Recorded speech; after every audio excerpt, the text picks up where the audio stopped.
Okay, so happy Saturday, everyone, and I really appreciate you all joining us on your weekend. We appreciate it, especially Megan Nestor, who has given up her Saturday. We greatly appreciate it, Megan. And you all will recall that Opportunity Network, which Megan is their assistant program director there. Megan participated in Powerful this summer and conducted networking sessions which were on point and very on target, in which we believe in the importance of strong networks, both professionally and personally. And we just believe that networks are just great resources in providing access and opportunity. So we are going to turn this fully over to Megan, who handles college success as well as career development for Opportunity Network. And Megan is going to lead us from here. And also for everyone that's participating via the live stream on YouTube, if you have any questions or follow-ups, you can definitely direct them to us at the foundation, which is info@o'brienraymondfoundation.org. You'll also receive that information in email. And again, thank you for joining us on this networking session this morning. Thanks, Rika. Hi, everyone. I'm very excited to see you all, especially some of you who I remember from the Powerful Summit, and so excited to be talking to you today. Rika and Catherine asked me to do a session sort of following up on some of the things that we talked about at the summit. So what we're going to be doing is a really quick refresher of what networking is and some of the things that we went over at the Powerful Summit, and then getting into some more of the nitty-gritty of, okay, so now you know what networking is, and maybe you met some people at the Powerful Summit or at school or through a job, and how do you continue to build your network out and to maintain those relationships. So I'm going to start off with a question. It's not a trick question, but I'm wondering if anybody can tell me what they remember about networking from the Powerful Summit in terms of what is networking and why is it important. Anyone? Okay. Well, that's yeah. Did you want to say something, Tiara? I think you're muted though, so you have to unmute yourself.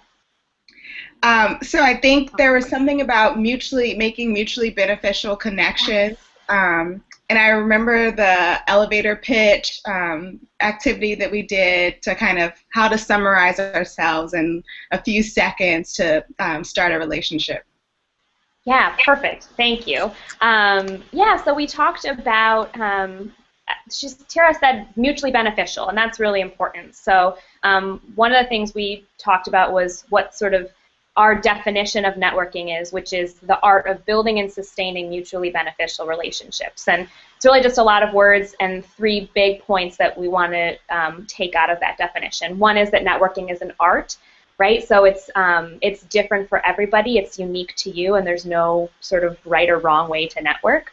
One is that it's about sustaining relationships, so it's not just building those relationships, but keeping them going. That's really important. And then the other, as Tara said, is mutually beneficial. So networking, it's not a one-way street, right? It works both ways, and it's important that you're not only taking from a relationship, but giving back as well, and that's good networking.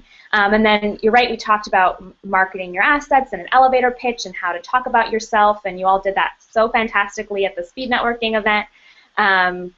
And so we had the speed networking, and hopefully you met some great people and for your network, and now what we'll kind of talk about is, okay, now you have them in your network, how are you going to keep them there, and how are you going to build it? So what I'm actually going to do is, any questions so far from anyone? Okay. What I'm going to do, so you're not looking at my face this whole time, is pull up some slides for you. And so I won't be able to see you when I have the slides up, so if you want to interrupt me for a question, that's totally fine. You'll just have to holler out my name, Megan, because otherwise I won't see you. And I will pop back in for questions after a couple of slides. But I'm going to kind of go on a binge for a bit. Does that sound okay to everybody? Okay. All right. So let me open up my slides for you. All right. So here it is. This is our definition of networking that we talked about just now. So, okay. So you met someone. So what? So now what do you do? Most of the time when you meet somebody, you're going to get some sort of information from them, right? A business card or some way to follow up with them and keep them in your network.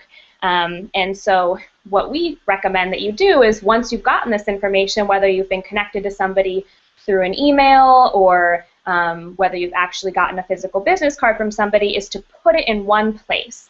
And this is a contact management system. And a contact management system is basically, it's just a fancy way of saying a database of people. It's an address book, basically. But a contact management system is not going to be on paper, right?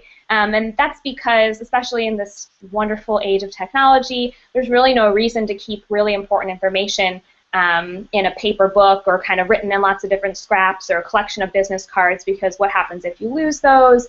It's not easy to search through them. You know, if they got wet and ruined. So in this age with the cloud and being able to keep things online, we recommend that you keep all of your contact information in one place. And what we use at OpNet is Google Contacts. We use it religiously. It's a great system to use because you're able to organize your contacts in a really nice way into groups. So you can have like a college group and a internship group and a Starfish Foundation group. And then also it links really easily with email. So when you're pulling up an email, you're able to kind of see the contact history as well. So I'm going to kind of talk a little bit about using Google Contacts. But so let's say you met someone at an event and you got their business card, and then you go home that night or maybe the next morning, I guess, depending on how the event, how it is, and you're going to put their information into your Google Contacts. So a couple of things to keep in mind when you do that. You want to spell everything correctly. Put everything that you can in there because you never know what you're going to need. So put phone number, put email address, put their company and their title, and make sure that you're spelling everything correctly, because if you follow up with an email and misspell someone's name, that isn't as professional and as impressive than if you have all the information right. Right? The other thing is there's this great field in Google Contacts that says asks you for notes, right? Notes on the contact. I recommend that you write down at least when and where you met somebody, and that way you can kind of jog your memory. So if in 6 months you're following up with someone, you can say, oh, remember we met at the Powerful Summit. And so if you have that sort of information already written down, you don't have to try to jog your memory and remember it. And then the other thing is be selective about who's in there. It's not a contest. You don't have to have hundreds and hundreds and hundreds of contacts. You should be putting people in your contacts that are useful to you, who you're going to continue to build a relationship with. And so you want to keep it nice and clean.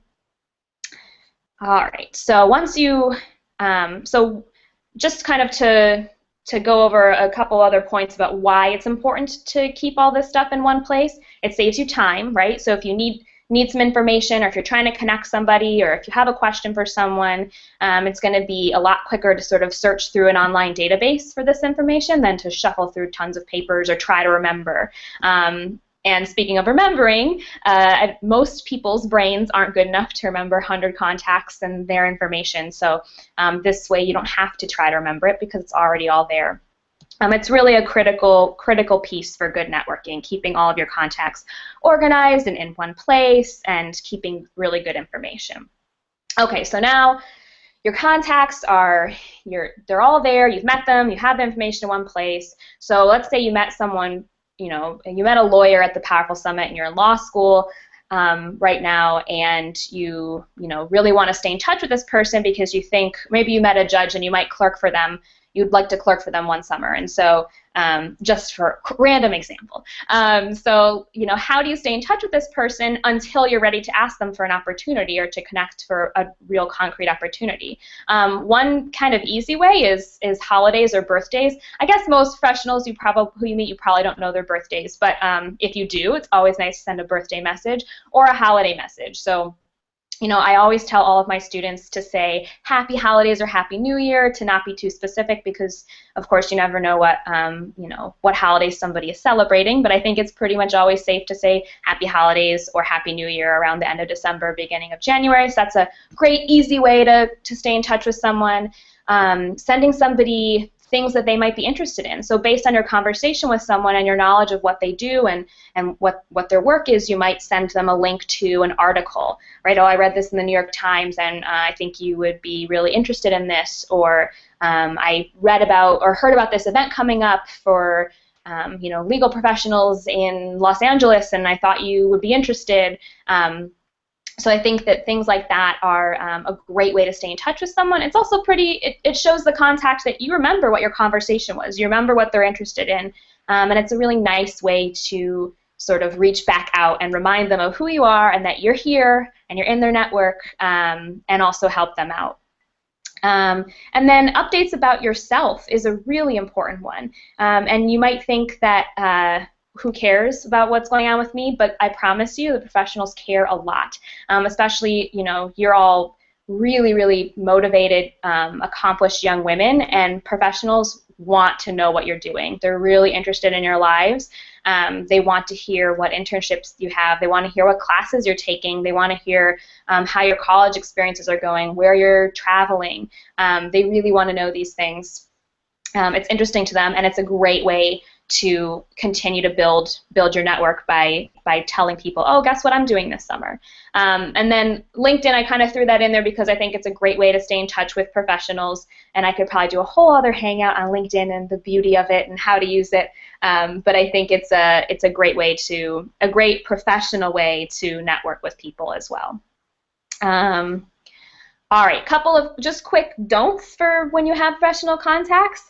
Don't meet someone you don't know in private. I think this is probably good common sense, but I always want to emphasize it, especially to young women, that if you meet someone and you get connected to someone and you've never met them before, or even if you have met them and don't know them very well, meet them in a public place, right? Go to Starbucks, go to a cafe. Don't meet someone you don't know in private.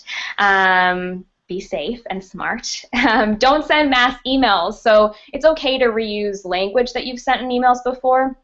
Maybe you're sending a holiday message, and so you can copy and paste certain chunks of text that you want to use about what you're up to. But if you send a mass email to everybody, it's impersonal, and the professionals know it's impersonal. So they're less likely, it's not necessarily a negative thing, they're just much less likely to pay attention to it, and they're certainly not going to be as impressed as if you sent an individual email, that said "Dear Ms. Triggs" instead of "Dear contacts" or "Dear everybody." And then don't add professionals on Facebook. So this is just kind of I have a very strict policy with my OpNet students about Facebook. They can, use their Facebook for personal networking, but for professional networking, it's just not the best tool to use, and I think we probably all know why.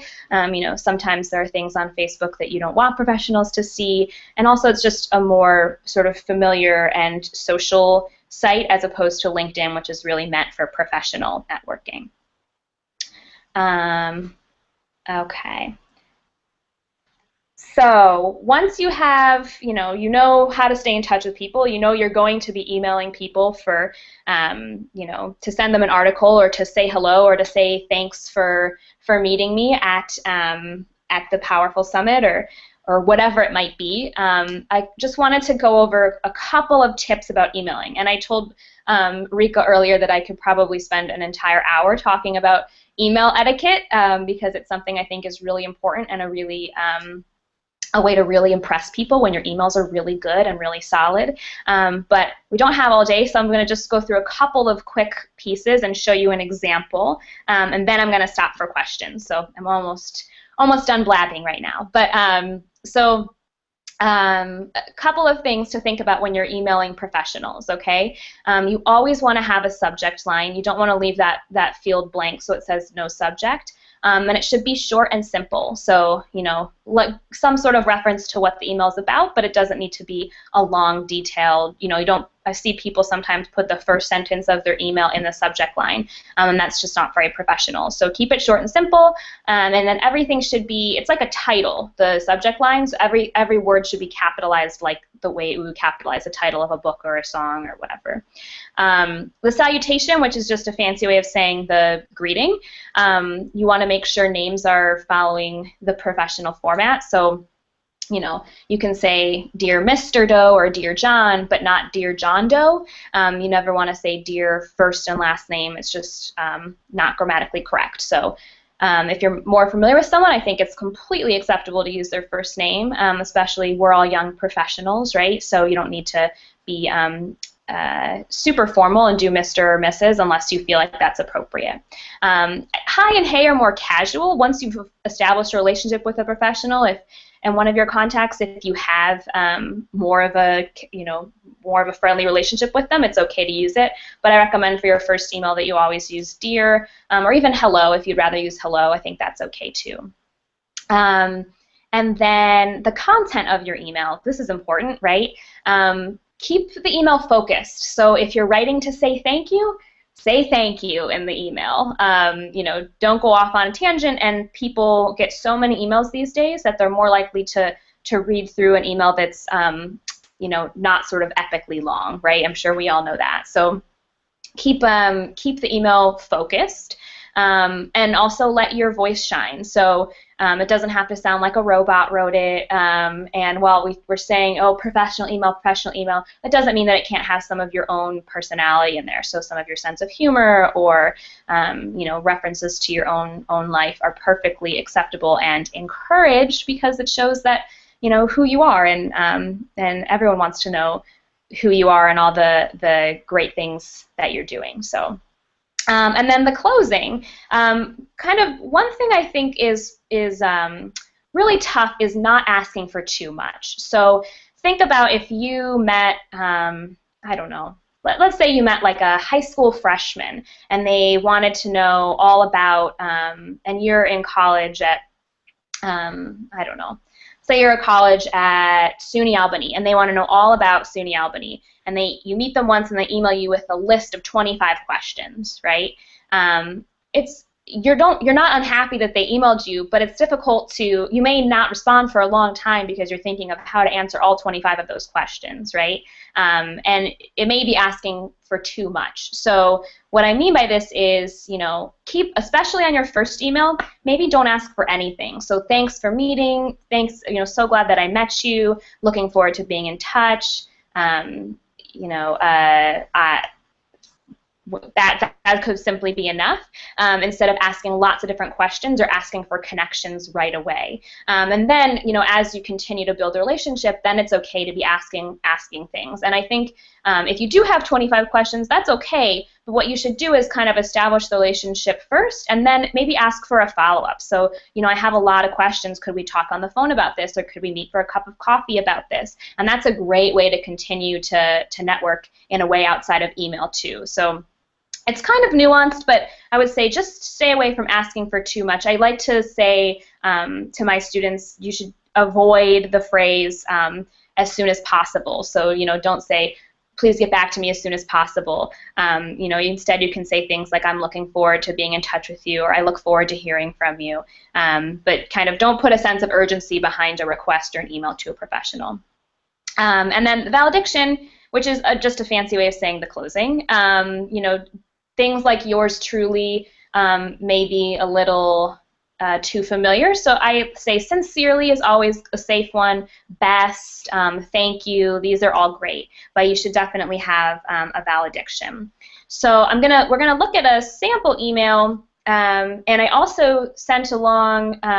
You should have gotten a couple of handouts from me, and one of them has just some additional email tips that you should feel free to look over and use. And I know one of the things it mentions on there a bunch of times is to always be rereading your emails and spell checking and making sure that there aren't little errors. But you can see on Nadine's email that she has her subject line is nice and short, checking in, and she capitalized both letters.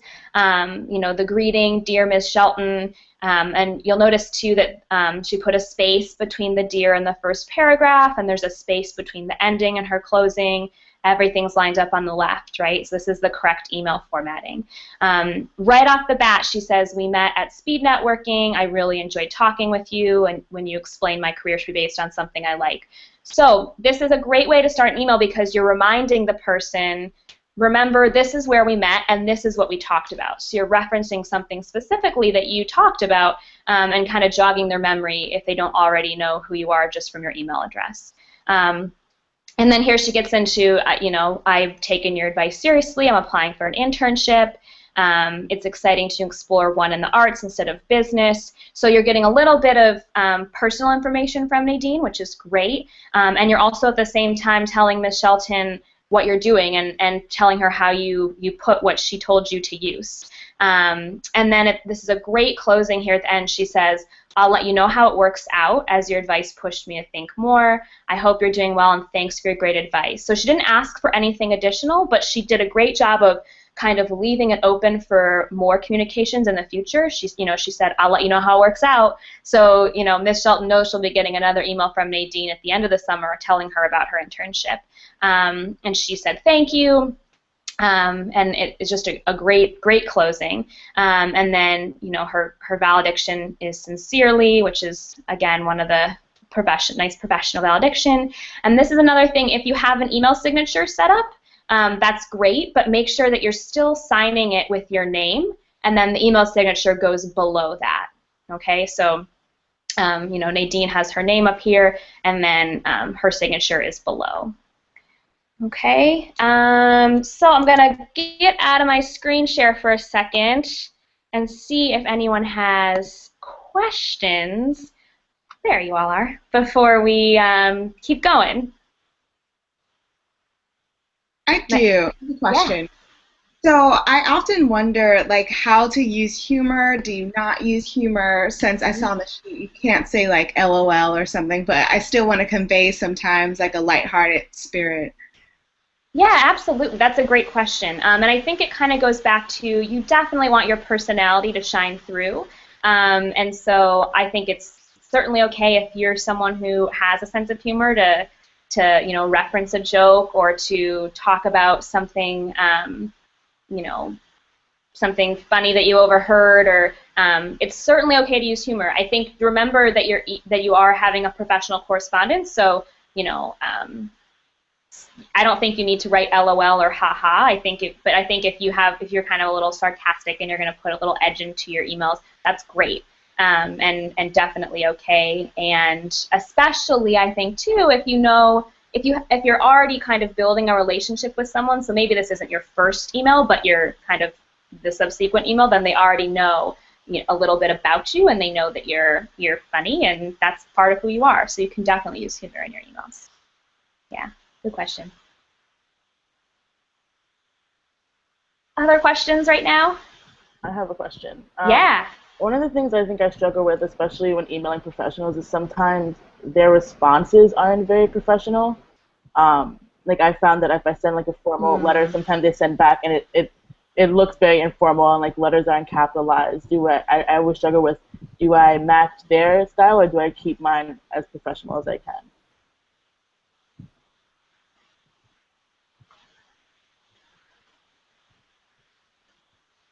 Yeah, can everyone hear me okay?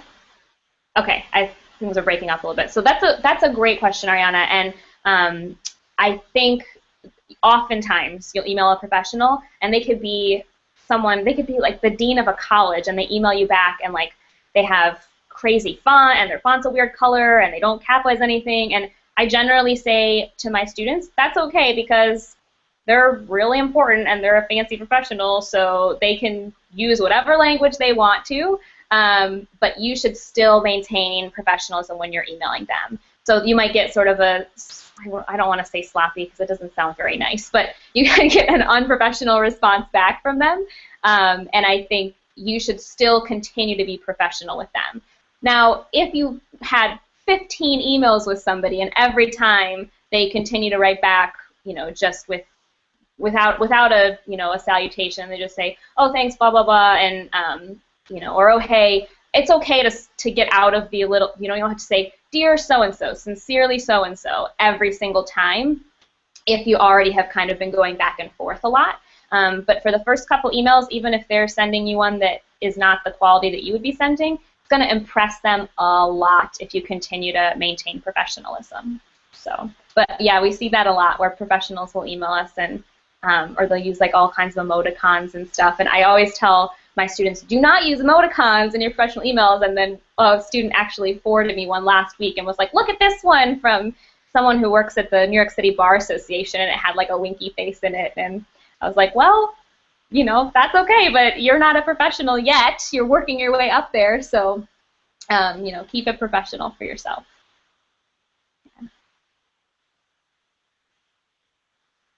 Anything else at the moment? No? Okay, great.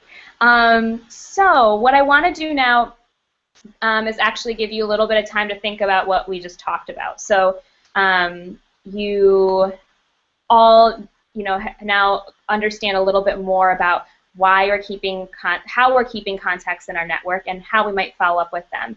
And I'm going to ask you to take, I think, like, I'm going to give you 2 minutes, and I'll pull back up a slide that says exactly what I'm going to say, so you don't have to remember it by heart right now. But I'm going to ask you to think about a contact who you've met and want to keep in your network. So this could be somebody you met at the Powerful Summit. It could be somebody who someone else has connected you with, a professor, someone from an internship or a summer job, someone from the, you know, your network here at the Starfish Foundation. But think about a contact who you've met and you want to be in touch with and you really want to build a relationship with.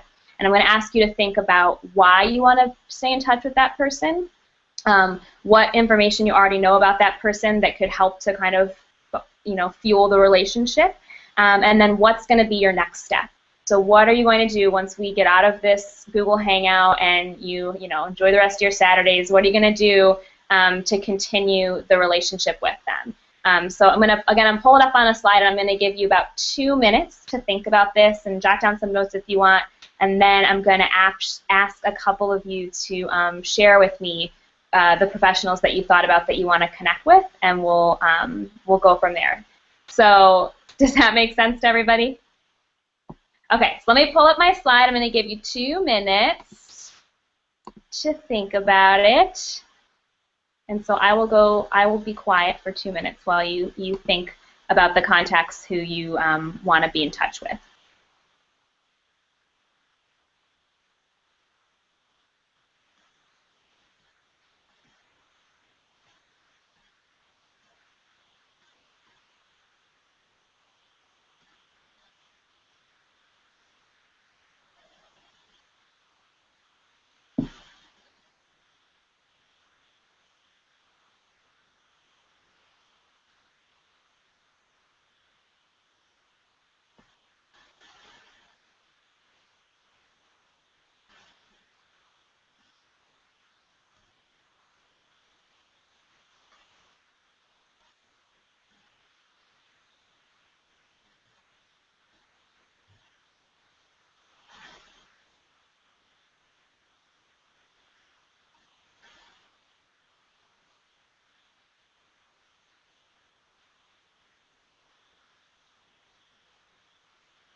Okay, so it's been about 2 minutes.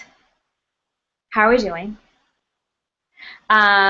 Good. Does anyone want to share, or would anyone please share a contact that they thought about who they want to keep in their network, and what they think, why they want to, and what their next steps might be with this person?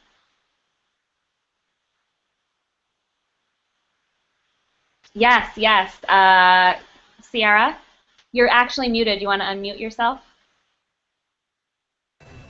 Did I say your name? Is it Sierra? I'm Erica. Sierra is right here. Oh, hi. It's a double whammy. Oh, I love that. So I guess one of my concerns, and I guess one of the people I've met that I would like to keep a contact with was someone I met at the gala. And unfortunately, the situation was a very loud, there was live music going on, there were speeches going on, so it was kind of hard to get their first name. Well, the woman was really, really sweet, and I actually don't remember her name, but she wrote down an email of a person. I'm not sure if it was her email or if it was the person she was referencing me to. It was a friend of hers that had a connection with education. And I would have loved to continue the contact, but I wasn't sure if it was her or her associate or a colleague. Mm-hmm. So, I mean, I guess that's someone I would like to email, but I'm not really sure how to go about that because Mm-hmm. I'm not sure who it is. Yeah, that's tricky, right? I think what you could do is just, kind of play it safe. And so email and say, hello, and just a comma if you don't know the person's name, and say, I received your email at, this gala and was referred to you because thought you might have some great opportunities for me in education. Let me tell you a little bit about myself. A couple sentences about you and why you're interested in education. I would, thank you so much for your time, and I hope to hear back from you. And then see because once you get a response from them, then you'll actually see their name, right? Because they'll have a signature, hopefully. And even if it's the person you met, or if it's not the person you met, if you say, I received this email, this contact information at the gala, you're kind of playing it safe, and you could go either way with that. Okay. Does that sound good? Sounds good. Okay. That's a good one, though. That's a great one. And that's a tricky situation. You didn't hear someone's name. So. Sure. Anyone else want to share somebody who they're going to keep in their network and their next steps? Yes, please, Ariana. Actually, this happened a few days ago. This woman who graduated from my college in 2003 has published 3 novels, and Wow. She did kind of an informal talk with students, and I went to meet her, and she gave me her business card. And I ran into her again in town, and she told me to keep in contact with her. But my dilemma is, because I am a writer, I don't know if I know she obviously is very busy writing her own books, Mm-hmm. and I don't want to just send her a bunch of my writing and be like, read this and tell me what you think. So I don't know if should I send her email just to give her my contact information, or should I wait until I have a solid piece that I'm very confident in, and then Mm-hmm. email it to her and ask her what she thinks, possibly. But she is definitely a contact I want to keep in touch with, because I basically want to do what she's doing. Yeah. But I don't want to seem too eager. But I also don't want to, take up too much of her time. But I do want to keep her as a contact as I, do more writing. Yeah, that's a perfect contact. And I think the best thing to do is to send an initial email, and your instinct is right? To send one email first that says, thank you so much, thanks for meeting me, thanks for giving me your contact information, I would love to be in touch with you, and sort of just establish the relationship first, and then when you can continue to follow up with her at different points throughout the year, and then once you have a solid piece, you can say, once you've sort of built the back and forth a little bit more, that's when you can say, I have this piece, I would love it if you could take a look at it if you have the time, thanks anyway. And so I think then you want to kind of build the relationship a little bit first, so she already knows how professional and how fantastic you are. And maybe even if you're emailing enough, you could ask her to get a cup of coffee. Or is she on your campus now or not? No, she's coming back in a month or so. Okay, so that's another great thing where you can say, when you're back on campus, I would love to take you out for a cup of coffee, and so then you can follow up as that date gets closer. So I think there's a lot of opportunity for building the relationship there, but I would start with one initial email first that just says, thanks, we met at such and such a time, and thanks for giving me your information. I was really inspired by meeting you. I hope to stay in touch. And then you'll make sure you stay in touch, right? Yes, of course. Thank you. Yeah, perfect. Great. Anyone else? Can we have one more, maybe? No. Okay, I won't put the pressure on too bad. If I were seeing you all in person, I would probably be be giving you more of a hard time. But no, those are great. Those are excellent examples, and hopefully everybody got a chance to think about some of their own, you know, own contacts and own networks and how they're going to continue to build them out. So one of the things that I sent you or I didn't send you, but I think Rika or Catherine sent you beforehand, was this worksheet that says individualized networking plan on it, or we call them INPs at OffNet. And I really encourage you to use this just for yourself as a way to keep track of the relationship that you're building with the contact. So it's a great way to kind of hold yourself accountable. So you've brainstormed, everybody has a contact in their mind now after brainstorming that they want to be in touch with.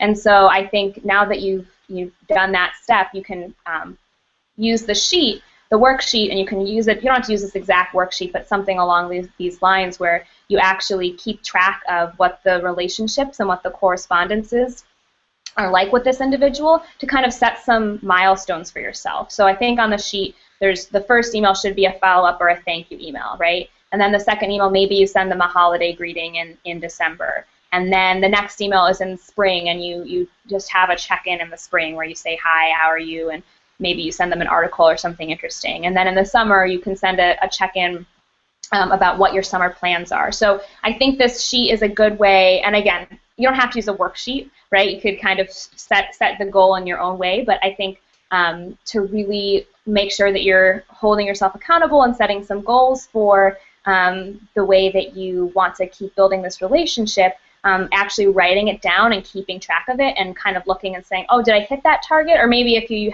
use a calendar or planner, like just writing it and 4 times throughout the year, like send a follow-up email to so-and-so, send a holiday email to so-and-so. So you're actually following through and really working on building this network.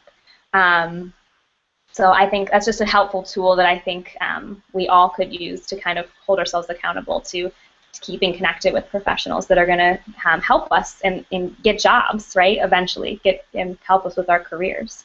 So I'm just about done. I'm going to kind of sum up what we talked about today, and then see, the floor is yours, and see if you have any questions or any thoughts you want to run by me. And if there are any questions from our YouTube watchers, I know you can be emailing them over to Rika and Catherine, and they'll pass them along to me. But so just sort of, again, what we went through today was refresher of networking and what networking is and why it's important, and then sort of the next steps. So once you've done the networking and you've talked about yourself wonderfully, and you've met great people, and you've gotten information, scribbled down email addresses or business cards, how do you keep all those contacts in one place? How do you keep them in a management system like Google Contacts? What are some things you can do to follow up with them? When are some good points to follow up with these contacts? And then we talked about briefly some email tips. So what are some best practices when you're emailing professionals?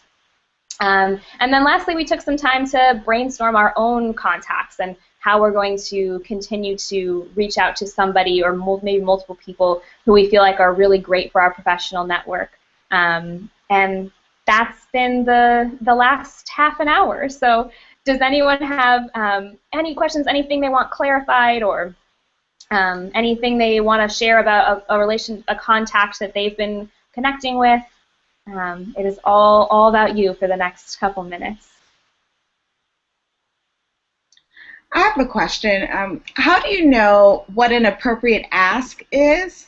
So like there's a contact that I met. She's a retired partner from a law firm. I know like generally she probably has some great advice, but I just don't know how to frame like my ask or.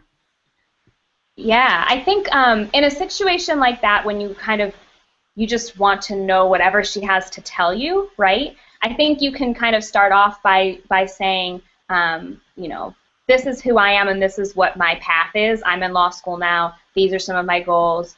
If you have any advice you could share with me, I would love to hear it. And I think that's a really good opportunity to connect with them in person, right? And to say, like, if you have the time, I would love to get a cup of coffee or have a phone call with you. And that way, she's not sending you a pages-long email. But I think it's absolutely appropriate to ask for advice, as long as that's not your very first contact with the person, which it sounds like you've already met her and so it's not.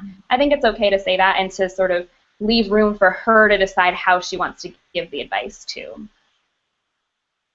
Is that helpful? Yes, thank you. Yeah, please. Okay, so I have another question. Something just came to mind. When I was away in college, I was in student government, and I became very close friends with the director of student government. And she is now, I'm in the professional world, and so is she, and she wants to continue a relationship with me. And she actually just sent me an invitation yesterday for lunch next week. The people that are attending this lunch, it's just a handful of people I haven't been in contact with, and we actually have not.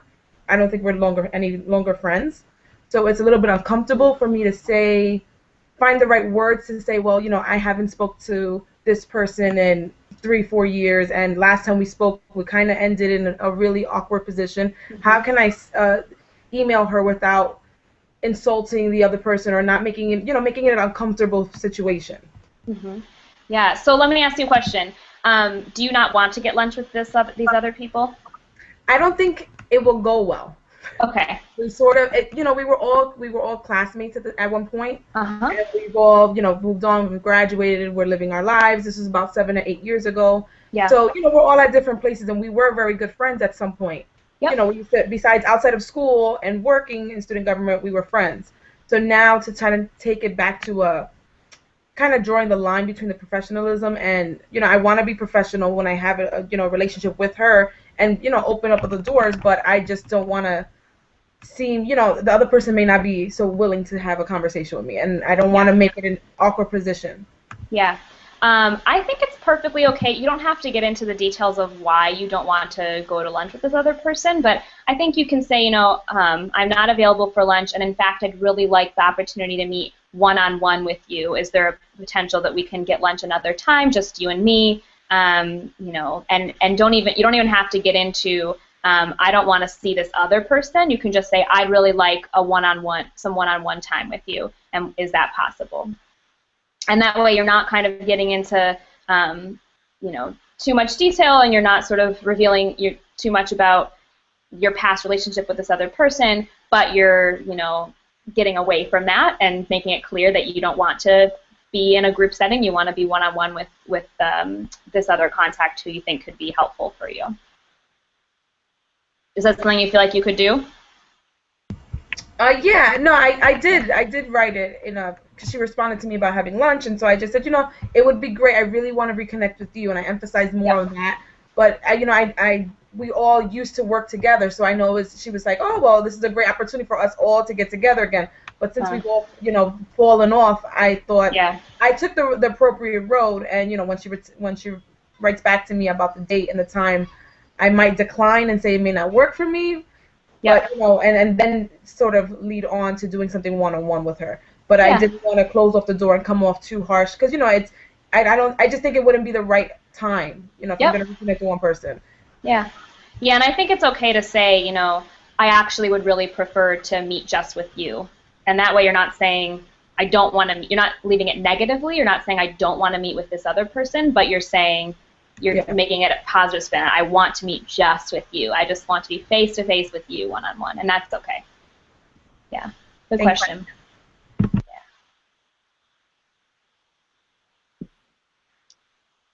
This is great information, Megan, and I really hope that everyone is really taking everything in because Soledad is really a great connector, and she loves extending invitations to our girls for different events, to meet people, and connecting them via email, and also just doing job shadowing opportunities. So in all those different instances, it's so important to do the email follow-up to these people that you're connected with. So again, I hope that you all are taking this all in, all great advice. And I think it's so important to hold on to that sheet with emails. I told Megan before that it's so important to reread, to do spell check, and all those wonderful tips that was given. It's so on point. Thanks, Rika. I know we're out of time. It was really, really great to talk to everybody. And if you have any follow-up questions, I think Rika's asked that you email her, actually. Is that right, Rika? But I'm happy to talk to any of you, and I know that Rika has my email address and can give it out to anybody who wants to connect with me, and I'd love to talk more and answer any questions that you might have. Thank you again, Megan. We appreciate your time. And of course, if anyone wants to be connected directly with Megan, we can make that happen. We just wanted to actually flow through the foundation, so you can email me directly. But again, thank you so much. Again, so important for this next phase for our girls in making professional connections. Thanks, everyone. Bye-bye.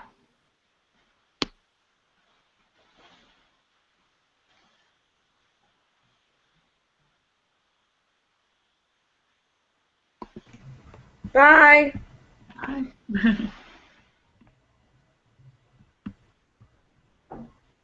How do you get out? How do you log out? You just X out. Oh, okay. Bye. Bye.